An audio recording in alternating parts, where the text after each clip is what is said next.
Bueno, muy interesante esta visión del storytelling. Me he quedado con esa cara de póker que hay que poner, diga lo que diga la otra parte. Esto es un poco la cara de Risto Mejide, que no se inmuta ante nada. No vale ir con gafas de sol, supongo, para disimular, pero podría ser. Por cierto, no hemos aplaudido hoy de buena mañana a Mateo, que ya está ahí con nosotros, madrugador como siempre, y amenizando musicalmente cada una de las subidas de los ponentes. Gracias, Mateo. Segunda mesa, continuamos hablando también del storytelling y en este caso también de los testigos. Cómo transmitir la historia del caso. Vamos a ver diferentes ópticas desde Perú, México y España y nos dirán eso, cómo transmitir el caso. Hay trucos para hacerlo. Muy atentos también porque uno de los ponentes, uno de los panelistas, Alfredo, ¿verdad?, guarda, creo, Javier, una sorpresa relacionada con Lima y con Perú, que no sé si la desvelará ahora durante la mesa o a posteriori, pero que la gente esté muy atenta. Y recibimos ya con un fuerte aplauso a Margarita Dijes, que será la moderadora, catedrática de Psicología de la Memoria en la UAM.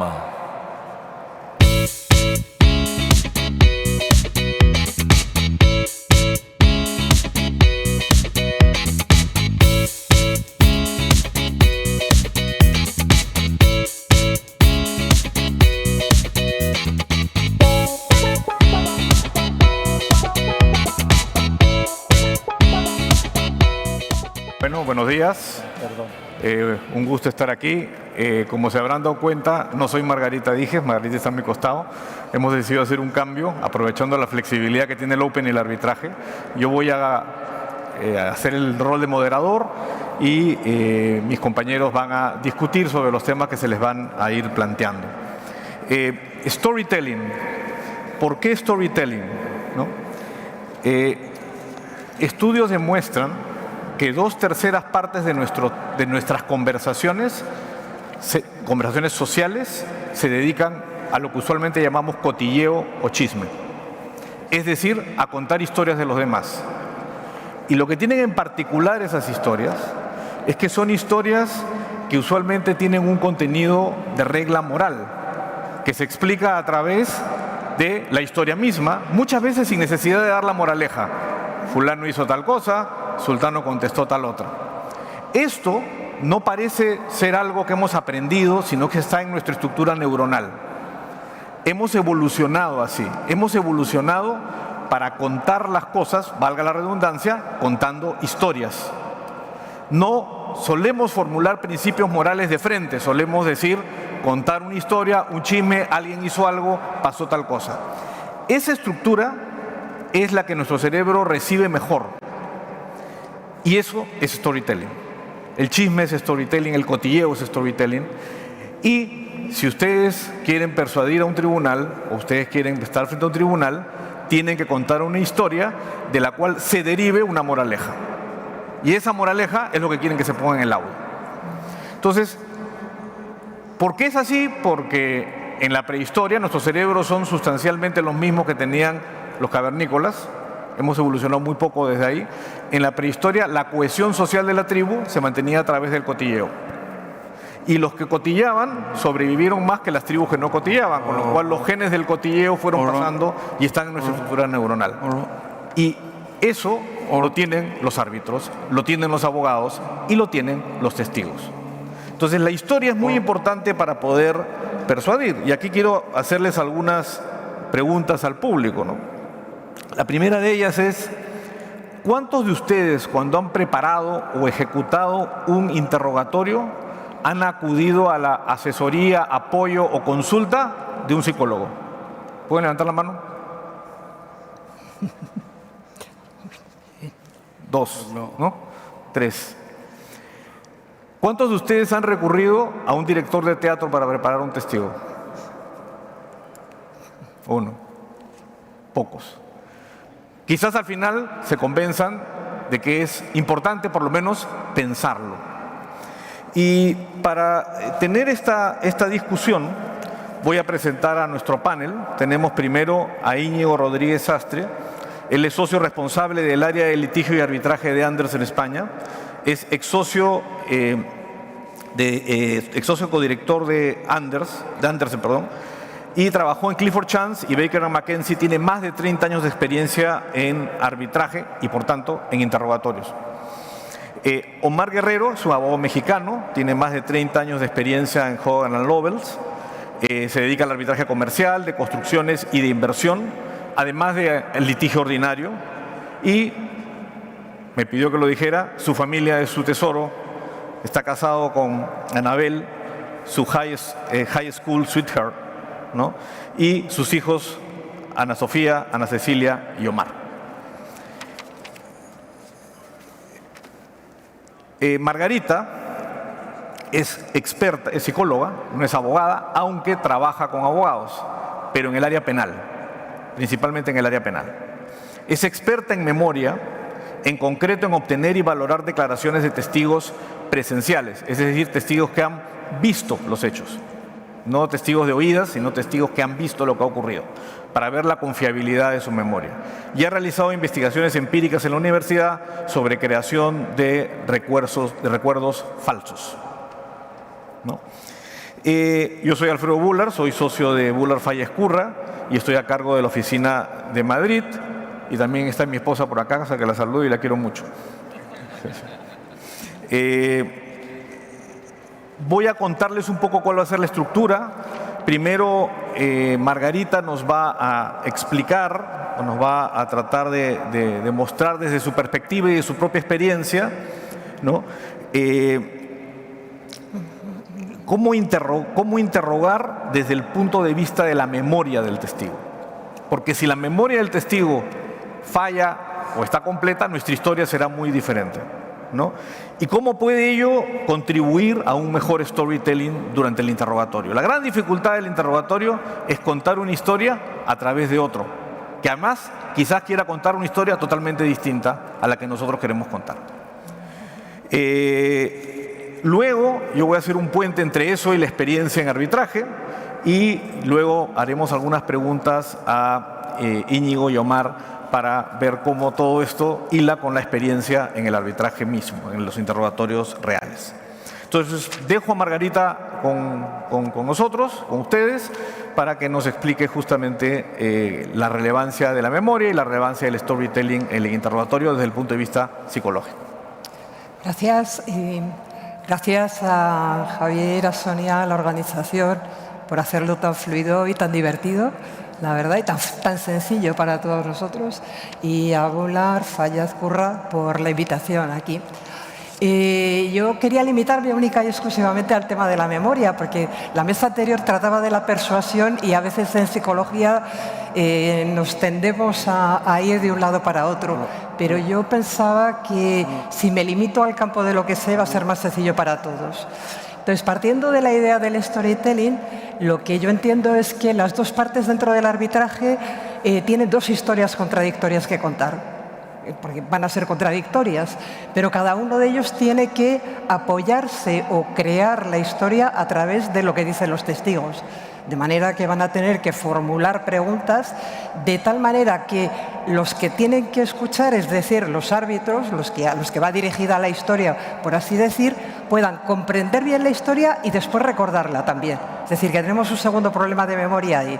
Pero sea como sea, cada una de las partes tiene que tener muy claro su testigo en qué parte del relato de la historia, introducción, nudo, desenlace o a lo largo de toda la historia, va a ser el apoyo para ese argumento, digamos, narrativo. Desde esa perspectiva, entonces, yo entiendo que cada una de las partes tiene que plantearse el interrogatorio con un objetivo determinado, y es que le sirva a contar esa historia de la forma más comprensible y más fácil de recordar posteriormente.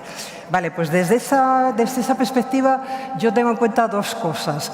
Una de ellas es que el testigo, para mí, si solamente hablo de memoria, el testigo no va a mentir, es decir, solamente tiene que hablar desde su memoria, y por otro lado tiene recursos limitados para expresarse, para recordar, de manera que cada una de las partes tiene que hacer lo posible para mejorar o para tratar de recuperar lo máximo de su historia con la mayor amplitud y exactitud posible. ¿Cuál sería la forma del interrogatorio desde el punto de vista óptimo de la memoria? Lo primero que tiene que hacer, y lo dicen todos los manuales, es hacer las preguntas en términos abiertos, es decir, pedirle cuénteme todo lo que usted recuerda de lo que había visto o de lo que había oído. La mayor parte de nosotros, aunque tenemos la idea muy clara, en general tendemos a interrumpir. Cada vez que interrumpimos le hacemos perder el hilo y le hacemos perder recursos cognitivos que le van a ser de utilidad para recordar más. Por tanto, lo mejor sería no interrumpir. Cuando ya el testigo ha terminado de manera exhaustiva su relato, lo que vamos a tener que empezar a hacer, porque a casi todos nos resulta insuficiente lo que ha contado, es pedirle a partir de preguntas aclaratorias que vaya añadiendo información o rellenando lagunas que han quedado poco claras. Las preguntas aclaratorias son casi siempre las que se pueden formular en términos de la Q. ¿Quién, cómo, dónde, cuándo? Serían las preguntas adecuadas. Pero una cosa que deberíamos tener en cuenta siempre es que si esas preguntas las hacemos en orden cronológico, vamos a facilitarle la tarea, va a recordar bastante mejor. De manera que el orden cronológico sería el más adecuado. No lo que más nos llamó la atención, lo que pensamos que era más importante, sino hacerle seguir ese hilo cronológico. Y, por último, lo que deberíamos de intentar es no hacer jamás, no redactar ni preparar preguntas de tipo sugestivo, de las que se pueden responder en términos de sí, no. Luego comentaré algo sobre el tema de que una pregunta sugestiva no solamente lleva una respuesta incorrecta, a veces puede modificar la memoria de la persona.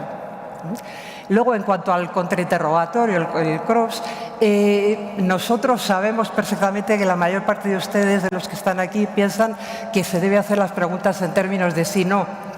Es decir, de forzar de alguna manera una respuesta determinada. Realmente, para nosotros sería muchísimo más interesante, creemos que es más útil y más informativo el hacer de nuevo preguntas aclaratorias. Hemos escuchado previamente cuando ha sido el interrogatorio por su parte y lo que tenemos a lo mejor son preguntas o necesidad de que nos aclaren ciertos puntos. Si además nuestra actitud respecto a la pregunta, respecto a ese testigo, es la de que nos informe con más claridad, con mayor expansión de lo que quiere decir, probablemente obtenemos muchísima más información que si le hubiéramos formulado la pregunta en términos de sí, no. Que lo que va a intentar es zafarse de la pregunta cuando le resulta incómoda y cuando ve que el interés era más bien por encontrar alguna contradicción, mientras que si formulamos la pregunta abierta, lo que le estamos dando es la oportunidad de que hable con sus propias palabras y probablemente de que se autocontrole menos de lo que se controla con las preguntas de sí y no. Sea como sea, en cualquier caso, nosotros somos partidarios de no hacer las preguntas sugestivas precisamente por lo que comentaba antes. Suelen llevar a recuerdos falsos. Es decir, la idea de que una pregunta sugestiva solamente modifica lo que dice la persona en ese momento, lo tenemos ya, comprobado más o menos empíricamente, que una buena parte de esas personas no solamente modifican la respuesta, modifican también su memoria para el futuro. De manera que eso nos debería servir también de aviso para preguntar o para tener en consideración qué personas han preguntado previamente al testigo antes de que nosotros lo encontremos, porque pueden haber estado también influyendo de forma negativa en su memoria. Una forma de neutralizar eso puede ser pedirle al testigo que trate de identificar si lo que nos está contando, un detalle o una acción concreta, si eso procede de lo que vio u oyó directamente o si más bien es posible que lo haya comentado con otros, con cotestigos o incluso con su familia o incluso con personal de la empresa a la que esté perteneciendo, etcétera. Sea como sea, esas preguntas o esas explicaciones previas muy probablemente han dado lugar ya a algún efecto de tipo sugestivo, sobre todo porque la mayor parte de nosotros tenemos hipótesis sobre cómo han sucedido las cosas. Y cuando tenemos esas hipótesis, tendemos a formular la pregunta para confirmar la hipótesis en lugar de para contrastarla, que sería lo adecuado. En la medida que confirmamos, le llevamos a una respuesta incorrecta y posteriormente a que esa persona recuerde ya incorrectamente a partir de ahí. Y de nuevo, una forma también de neutralizar mínimamente, aunque no del todo, los efectos sugestivos sería organizar las preguntas de manera secuencial, de tal manera que el orden cronológico ayude a recuperar el original de una manera más adecuada y sobre todo más exacta que si hacemos las preguntas de forma arbitraria, cambiando de la introducción al desenlace, luego al nudo, luego otra vez a la introducción, etcétera, etcétera. Con esto no sé si... Ok. Bueno, como ven, lo que Margarita plantea choca un poco con lo que usualmente nos han dicho que hay que hacer, ¿no? Porque incluso plantea que en el caso del cross hay que pensar también en cómo llevar a preguntas abiertas. Y mi experiencia es que eso sí ocurre. Es decir, yo recuerdo experiencias de interrogatorio donde una vez que el testigo entra en confianza con el abogado que no lo presentó y le haces la pregunta abierta, te cuenta todo, ¿no? Claro, hay que llevarlo al momento preciso, porque el testigo cuando está en el cross con preguntas sugestivas o con preguntas cerradas, el testigo está a la defensiva. Y entonces no está contestando lo que recuerda, está contestando muchas veces lo que él cree que tiene que contestar en la circunstancia en la que está, que es muy diferente cuando él lo sueltas y comienza a entrar a los detalles de la historia. Ojo, esto es interesante porque realmente yo no estoy diciendo que no se hayan preguntas cerradas a veces, pero creo que sí es importante reevaluar esto de que no se deben hacer nunca preguntas abiertas. Lo segundo es, y yo creo que eso también lo hemos conversado con Margarita en la preparación del panel, es el rol de los árbitros y las preguntas de los árbitros. Los árbitros virtualmente casi siempre preguntan abierto y usualmente generan respuestas más espontáneas porque generan más confianza cuando se formula la pregunta. Y mi experiencia desde los dos lados de la mesa, como árbitro y como abogado, es que cuando yo soy abogado y el tribunal no pregunta, yo me preocupo mucho. Porque significa o que no ha entendido lo que le están diciendo, o que no quiere expresar o no quiere ayudarme a mí también como abogado a entender qué cosa es lo que está pasando por su mente. Y a su vez está limitando la posibilidad que el testigo cuente realmente la historia. Y ustedes lean cualquier laudo, en casi la mayoría de los laudos, las citas a testimonios, en la mayor cantidad de las veces relevantes, son a preguntas del tribunal. Es decir, lo que más usa el tribunal son en parte porque le interesa el tema que le interesaba, pero en parte porque se obtienen mejores respuestas de los testigos. Entonces ahí hay un rol importante de los árbitros en asumir las preguntas. Yo lo veo cuando se hace el check clock, el chess clock, el reloj de ajedrez, y a los árbitros les asignan muy poquito tiempo para preguntar. Y yo creo que los árbitros deberían tener bastante tiempo para preguntar y deberían ejercer eso de manera más adecuada. Y lo tercero, y con esto termino, la percepción. El storytelling y el storytelling a través del testigo tiene además un efecto persuasivo importante. Dado que nuestro cerebro está preparado a recibir relatos, usualmente se entretiene más con los relatos y presta más atención con los relatos. El peor enemigo en una audiencia que tiene un abogado no es la contraparte, es el aburrimiento del tribunal. Entonces, si uno no estructura un interrogatorio de manera entretenida, y esto se hace con el storytelling, estructurar un storytelling, posiblemente el tribunal se aburra, pierda conexión y no entienda lo que le quieres mostrar. La percepción, sin embargo, es limitada. Ustedes pueden salir de acá y cada uno va a tener una historia diferente de lo que ha visto en este panel. Porque el cerebro llena los vacíos de lo que no puede percibir por distracción, por limitaciones.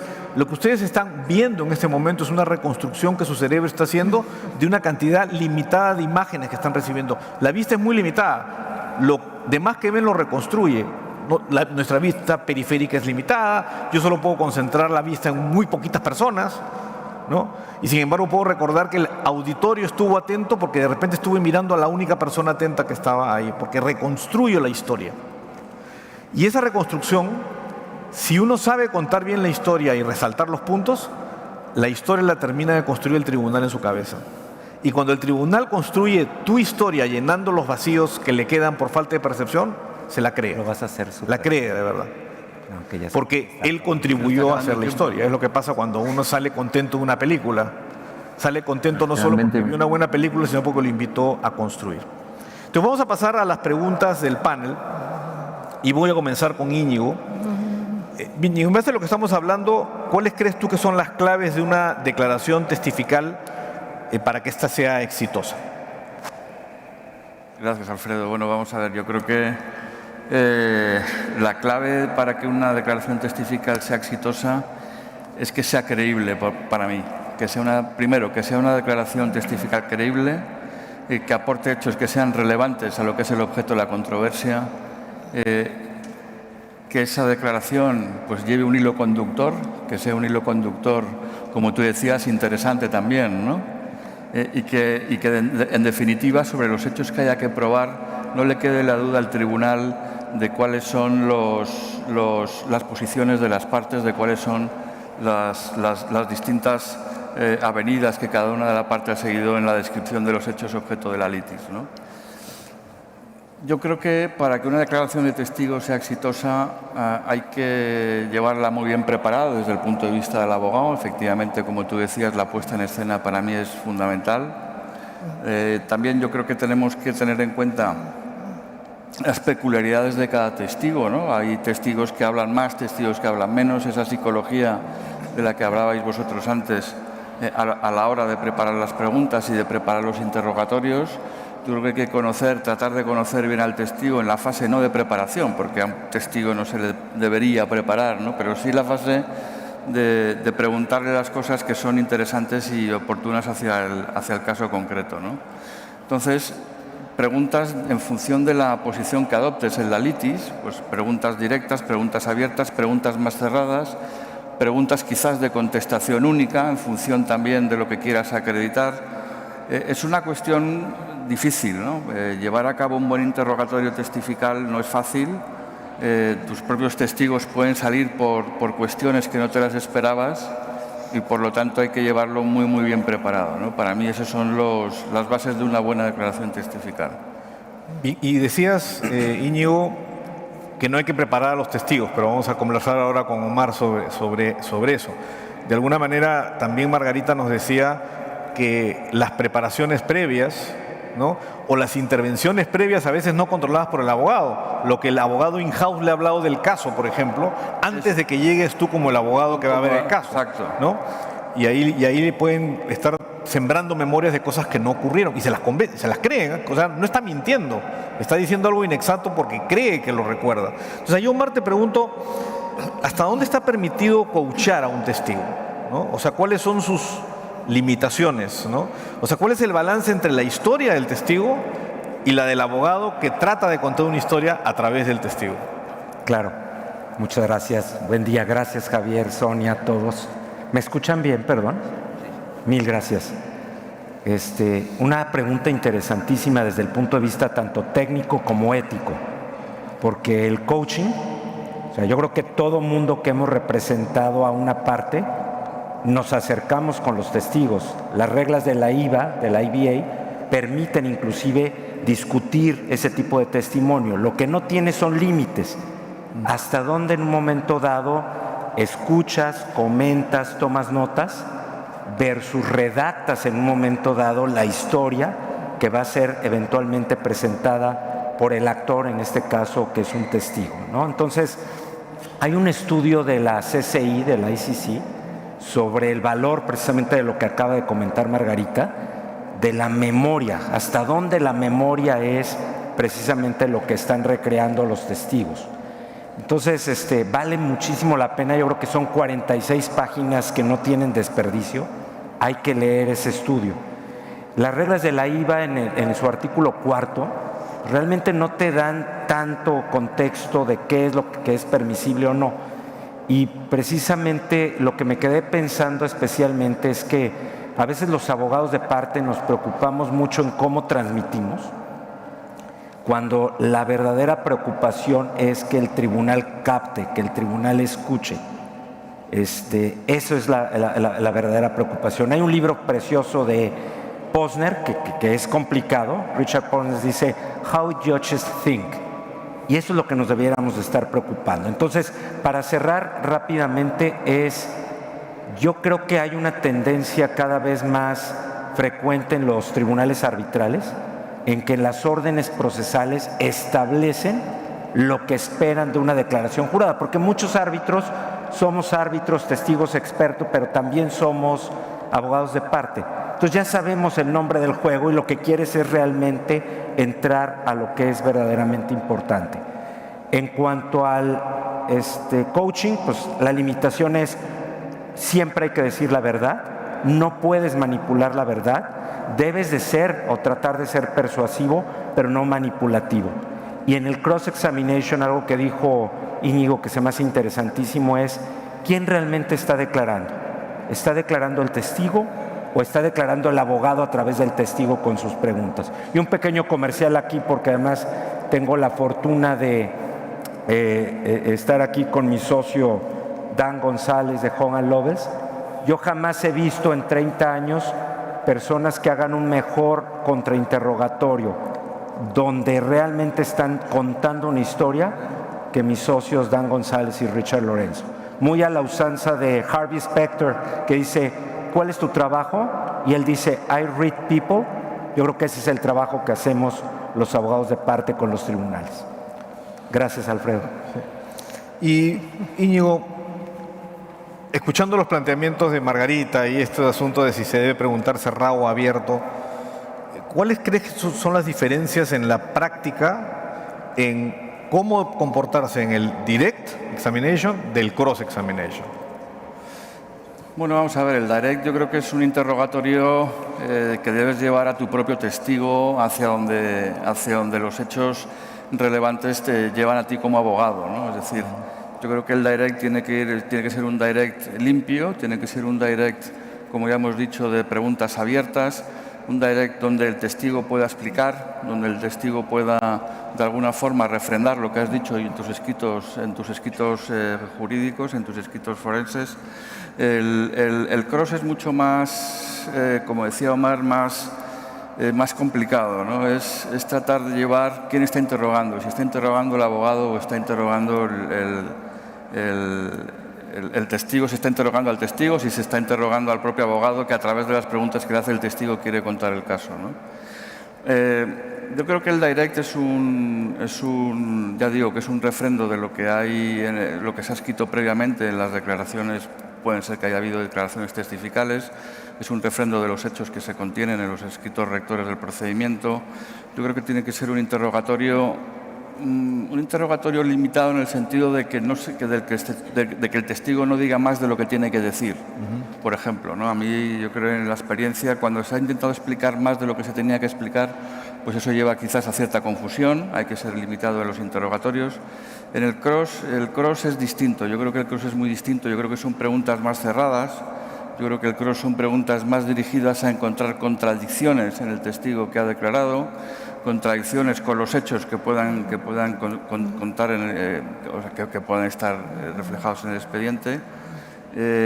Y por tanto, pues yo creo que la diferencia es clara, ¿no? El cross es un interrogatorio, pues ya digo, es un interrogatorio que además yo creo que no hay que llevar tan preparado, yo creo que hay que responder rápidamente a las cuestiones que se deriven de las contestaciones de los propios testigos. Hay que estar muy preparado, hay que estar muy atento, ¿no? Muy abierto por eso yo en los cross no llevo nunca preguntas concretas, yo siempre llevo bloques de materias a tratar, ¿no? Sino que no llevo preguntas concretas, sino bloques de materias a tratar. Y a mí luego en la práctica eso me ha salido bastante bien. Hay que saberse muy bien la historia, hay que saberse muy bien el caso para poder interrogar bien un cross, pero ya digo que hay que ser muy ágil, no hay que llevar, desde mi punto de vista, preguntas preparadas, porque al hilo de lo que conteste el testigo tendrás que reaccionar muchísimo más. ¿Y te animas a hacer preguntas abiertas en un cross? Sí, a veces sí. Depende de cómo veas al testigo también, ¿no? Si ves que el testigo puede entrar una pregunta abierta, pues te metes ahí en capilla, ¿no? Sí, a veces sí. Como el toro en la plaza cuando ya está entregado. El toro en la plaza de toros, exacto. Sí, señor. Okay. No sé, Margarita, si tienes algún comentario sobre esto de cómo diferenciar un cross o no deben haber diferencias desde el punto de vista psicológico. Bueno, hay un elemento que es muy importante, sobre todo cuando se cuenta una historia, y es que el que da la primera versión da una versión que es más difícil de desmontar. Es decir, la primera es la más creída inicialmente. Entonces el cross yo creo que tiene ese objetivo de intentar desmontar lo que en principio, simplemente por un efecto de primacía, por así decir, va a ser más creído. Entonces yo entiendo que tiene que haber esa posibilidad de desmontarlo, claramente, pero desde el punto de vista de la memoria se puede desmontar también con la pregunta abierta. Es decir, la pregunta en términos si no es muy poco informativa. Entonces, no sirve más que para quizás poner nervioso al testigo. Yo como testigo experto lo he vivido también, como que los contrainterrogatorios son... Pero bueno, que ya vas preparada también para que no te contrainterroguen o para salirte del sí, no, evidentemente. El testigo, digamos, que no es experto, tiene menos experiencia en cuanto a eso, entonces no va tan preparado. Pero pienso que pedirle una pregunta aclaratoria relacionada con aquello que queremos que digamos, que quede más claro o que nos parecía que no estaba de acuerdo con nuestra historia, es posible hacerlo a través de la pregunta más aclaratoria. O sea, mejor que de la pregunta de sí, no, porque o se intenta zafar o va a decirnos sí, pero, y va a tratar de librarse de la contradicción.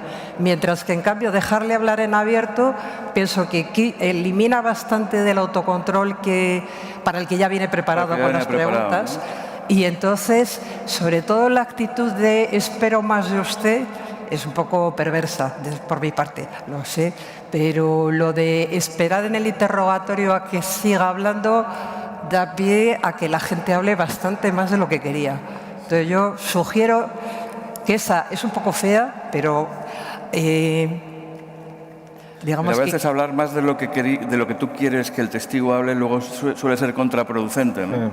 Cuando el testigo ha ratificado un hecho que te viene bien dentro de lo que es el objeto del procedimiento, luego cuando añade algo más puede desviar la atención a ese añadido, ¿no? Y puede salir peor, ¿no? Yo por eso, siempre que el testigo contesta lo que tiene que contestar, que no vaya más allá y que no trate de adornar, ¿no? con algunos otros hechos o algunas otras palabras lo que realmente es el objeto de la pregunta, ¿no?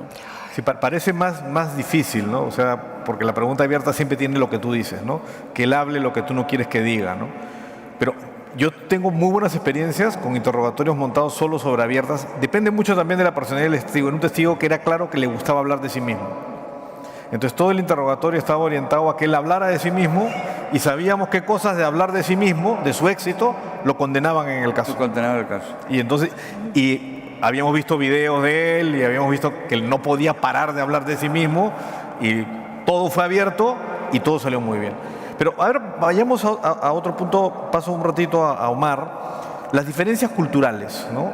Pueden afectar la forma en que el tribunal percibe al testigo, la diferencia cultural entre los abogados, el testigo, el tribunal. ¿Cómo considerar este factor al preparar y ejecutar un interrogatorio? Claro, muy rápido, voy a hablar un poquito más acelerado. Los hombres y las mujeres somos entes sociales. Yo no sé si cuando argumentamos frente a Javier, pues lo más importante no es lo que transmita, sino cómo piensa Javier y qué le puede persuadir. ¿Qué es lo que le va a llegar en esa historia? Hay otras culturas, por ejemplo, la asiática, donde hay un rasgo diferencial, donde muchas veces los testigos pudieran en un momento dado decir: oye, yo no puedo contradecir lo que dijo a lo mejor alguien de mayor jerarquía en la empresa, aunque probablemente haya un cierto sesgo, hay un tema cultural ahí. Los mexicanos somos extremadamente diferenciales. Ayer que veía el partido del Real Madrid, felicidades, me incluyo en ellos, yo decía, si hubiéramos perdido un partido, que México nunca está en esas circunstancias de perder una semifinal, pero si hubiéramos perdido un partido, estaríamos llorando, probablemente lamentándonos, etcétera. Y yo veía cómo la gente del Bayern Múnich, con muchísima categoría, se acercó a su público y dio las gracias. O sea, eso es un tema cultural también. Entonces, al final del camino, hombres y mujeres somos entes culturales. Muy rápido, un comentario adicional. Audiencias virtuales. Me encanta el uso de la tecnología. Sin embargo, para audiencias y donde quieres persuadir y quieres transmitir, hay enormes limitaciones técnicas, limitaciones emocionales, distracciones. ¿Cuántos de nosotros estamos tratando de poner atención aquí, pero estamos viendo nuestro celular, estamos contestando correos y está nuestra mente totalmente dividida? Eso también pasa en las audiencias. Entonces, en la medida de lo posible, si queremos hacer mejores argumentos persuasivos, que logremos captar emocionalmente a nuestros interlocutores, en este caso los tribunales arbitrales, no hay nada como lo presencial. Se dice que lo que las personas recuerdan son las historias, lo que sintieron en el momento que le contaron la historia, y solamente entre el 10 y el 15% de lo que captaron es contenido. Yo creo que es un gran mensaje para todos nosotros. Y Íñigo, ¿y cómo crees que debe la forma de declarar del testigo, ¿no? ¿Cómo crees que la forma de declarar puede influir en la historia que el tribunal recibe? Yo creo que sí, ¿no? Yo creo que la forma de declarar de un testigo puede ser más o menos creíble, puede hacer que el hecho sobre el que se declara sea más o menos creíble también en función de cómo se comporte el testigo ante la sala. Esa credibilidad en la forma de declarar pues también se pone de manifiesto muchísimas veces, ¿no? Con titubeos, cuando hay dudas, cuando hay pues recuerdo, pero quizás no sea así, pero o sea, yo creo que el testigo tiene que declarar de una forma abierta, de una forma sencilla, de una forma directa, de una forma pausada también, sin precipitaciones, ¿no? Para que se entienda bien el relato que está diciendo. El testigo tiene que ser precisamente ese transmisor de los hechos que van a tener en cuenta los árbitros para decidir luego en su laudo lo que es la disputa. Y por lo tanto la forma de transmitir para mí evidentemente es importantísima, ¿no? Yo creo que esa forma de transmitir pues luego cala muchísimo en los árbitros. Este testigo no era creíble, titubeaba, dudaba, no parecía que no sabía muy bien de qué estaba hablando, o sí, o parecía que se sabía muy bien de lo que estaba diciendo.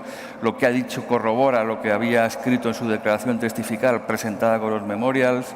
Es decir, para mí la forma de declarar es clave. Yo, de hecho, ha habido veces que reunido con testigos, no para prepararles, ¿no, Omar?, sino para conocer bien la historia, luego he decidido no llamarles a declarar precisamente porque no me eran convincentes en la forma en que relataban los hechos, ¿no? Narraban los hechos. He decidido optar por no llamarles a declarar y llamar a declarar a otro testigo que para mí era mucho más creíble desde ese punto de vista. Y en esto de la seguridad, ¿nunca has advertido en el exceso de seguridad de un testigo la mano del abogado que lo ha preparado?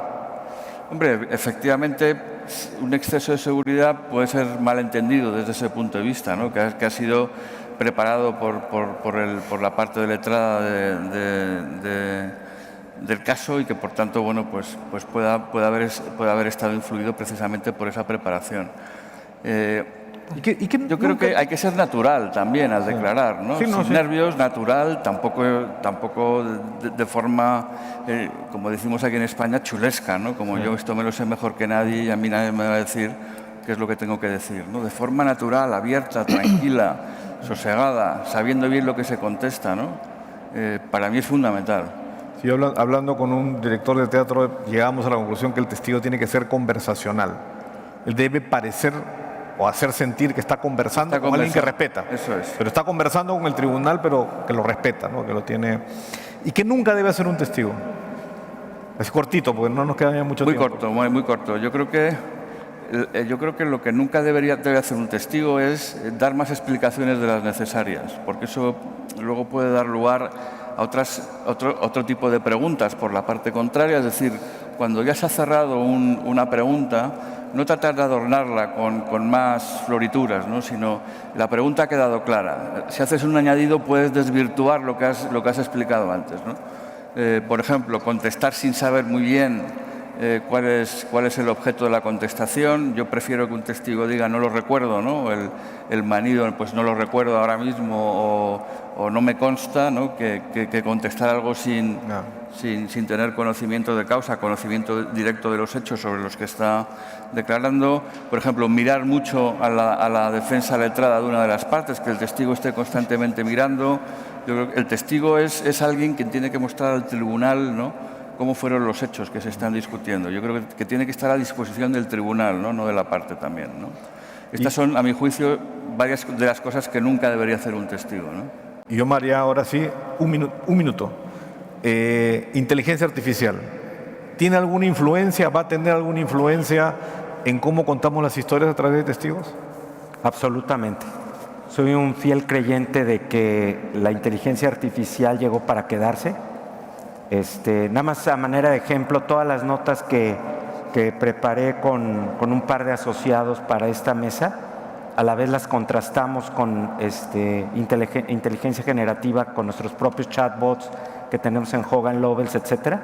Les puedo decir que las notas fueron fantásticas, pero para preparación de testigos ya te pueden preparar presentaciones, analizar los datos, preparar proyectos de interrogatorios, preparar proyectos de respuestas, analizar todos los datos, tener timelines, etcétera. Como Arthur Clarke en 2001, Odisea del Espacio, una inteligencia generativa suficientemente avanzada a veces es indistinguible de la magia. Entonces yo creo que va a haber ocasiones en futuros Opens que ese va a ser parte central de los temas que platiquemos aquí. Bueno, agradecerle al panel no solo lo interesante de la conversación, sino que hemos visto todas las preguntas en el tiempo que nos habían asignado y la verdad que ha sido muy, muy ilustrativo y muy, muy útil, creo. Pensemos usar psicólogos, pensemos usar... Lo de directorio de teatro lo dejamos para el siguiente Open, pero pensemos en lo importante que es lo multidisciplinario para lo que hacemos. Y contar una historia bien contada es algo en que usualmente no nos entrenan en la universidad. Y lo hacemos muy intuitivamente, pero hay técnicas, hay formas, hay ciencia que se puede usar para mejorarlo. Y este panel trata de sembrar un poco eso, ¿no? Hay necesidad de mirar más allá de lo que hemos aprendido de derecho para poder ejercer el derecho. Muchas gracias. Gracias.